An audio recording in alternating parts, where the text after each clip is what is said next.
I haven't personally come across this before. I've heard a lot of, a lot of people point the finger at a lot of people, and a lot of people say that this is this and that is that, and these are those, and it's it, it's interesting to see. Um, I haven't come across this personally that certain groups were scapegoated. I've seen certain groups had the finger pointed at them not unjustly. Let's say Jewish. Let's take the Jewish influence in the media. A lot of main publications and publishing houses are Jewish owned, so they have a lot of power and control. It doesn't mean they're good or bad. It just means they've got a lot of power and control, and so they can influence public opinion. Same with Hollywood. All the major Hollywood studios were founded by Jews. I mean, you can argue that they were you can argue that they did it because they were hardworking. Everybody had the opportunity to do it, but not everybody did it. It's Yeah, if you get into the nuances of it, though, it's not black and white. Yes, bad things were done. Yes, certain groups were scapegoated, but everybody was attacked. I mean, it wasn't just it, it wasn't just Jews in Germany. It was anybody who didn't follow the party line, right? So, and predominantly, um, I mean, Jews were some of the biggest supporters of Hitler to get into power. Yeah, the they were championing his cause for the 1930s, and they had a very strong influence in the media, and they turned against Hitler, maybe quite rightly so, and the backlash of that was a strong persecution. There's also, you go back to the First World War, there's what's called the Balfour Agreement uh, at the end of the First World War, which was that the European countries would provide a territory for the Jewish nation as a safe place, and this was agreed um, between 1915 and 1920, and and it doesn't give anybody the right to persecute anybody. Obviously, persecution is wrong, um, but it's very interesting the way that things played out and the circle and cycle of things, because from my experience, there's a very, very, very old saying that is, you must be careful what you fight against, for if you are unaware, you might become it. We become what we fight. That's the simplest. Because when we fight, we give our energy to the other side. We don't give our energy to ourselves, we give our energy to the other side. So what we fight, we become. Right? So if you, take a boxer in a boxing match, simplest example. Right? There's no escape. You put your energy into the other person, creating strength in the other person and resistance in the other person to put their energy back into you. Yeah, so what you fight, you become. And the Jewish situation in the Middle East is that they've become the persecutors. The Jewish culture in the Middle East has done to the Middle East what the Germans did to the Jews, right? They have killed and slaughtered hundreds of thousands of innocent people and taken their land from them. Now, what happened to them was bad, but they've just done it to other people as well. So they became what they fought against.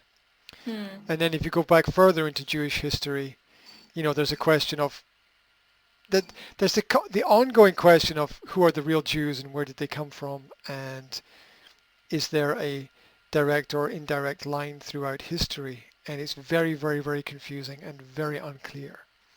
Mm. There were more black slaves to black people than there were to white people. Africa was entirely run on slavery before white people moved there. There was a short period of time up to the American Revolution and then following the American Revolution, but the principles of the American Constitution were to make people free, and it was and The slave trade in Africa to export people was a black-owned and black-run slave trade. When the black people sold the black people to America, a small group of white people continued the process, but a larger group of white people ended the process. Yeah, the American Constitution ended the principle of slavery. Segregation was less than less than 1%. It was a minority action. In most areas there was no segregation because everybody lived peacefully. Well, yeah, they amplify it. Right? Look, if one person gets killed in your town, it's a tragedy. But people get killed every day. Why is that not a tragedy? Why isn't somebody else dying somewhere else not a tragedy? Maybe it is, maybe it isn't. But I mean, the point is that what's ever closest to home, whatever you pick up, whatever you look at, is an amplification. It might be irrelevant and pertinent amplification, but it's still an amplification. Yeah, it's modern media is excellent at amplifying small things to make them into big things. Now, that's not to say bad things are good and good things are bad. No, bad is bad, always has been, always will be. Morality is the timeline of morality has never changed. It always was, is, and will be. But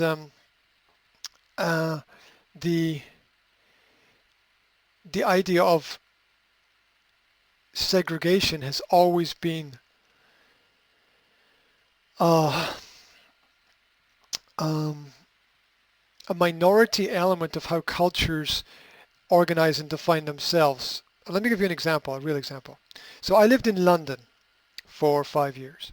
And when I lived in London, they had their Chinese area, the Greek area, the Turkish area, the Afro-Caribbean area with its subcategory areas. That was segregation. But everybody self-segregated. It was segregation. Clearly it was segregation.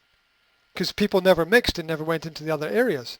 But it was self-segregation because culturally, segregation is natural. Right? Christians don't go into Muslim mosques and pray. Muslims don't go into Christian churches and pray. Right? This is natural segregation. Right? When you have a house and a garden, you put a wall around it. Why? To segregate yourself from other people. It's human protection. Segregation is a necessary element of human protection. Now, when one person dictates that somebody must go somewhere, that of course is not the way that we should live our lives, and that form of forced or enforced segregation is detrimental in the long term. However, segmentation of society is entirely natural. Look at Europe. Europe is a segmented society. Germans live in Germany. Spanish live in Spain. Italians live in Italy. That's we shouldn't have segregation. But people segregate themselves naturally. And we return to those elements of segregation as roots of how society works.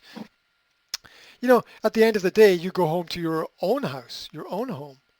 You don't go home to somebody else's home, right?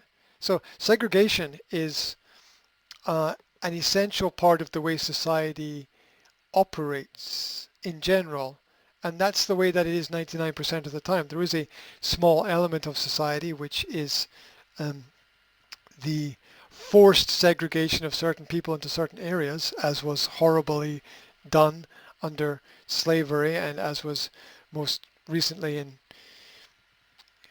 obviously recently in history done during World War II, but I mean it's been done in at least 100 of the 200 countries since World War II. And so, and everybody did it during World War II. Everybody did segregation. The British did segregation, the Japanese did segregation, the Chinese did segregation, the Australians did segregation. There was segregation all throughout Africa and India. It was all the countries involved themselves in it during that period of time.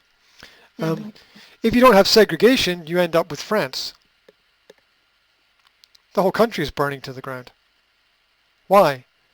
Because everybody should be free to live in exactly where they want to live. Right. So all these African immigrants come in with no empathy for the culture and steal everything. Just take everything, just burn it all to the ground, because that's all that they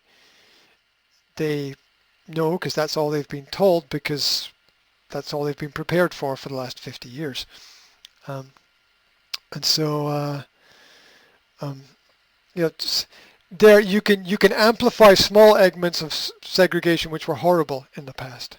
Yeah, like as I said, like during the Second World War, and um, and yet people naturally congregate into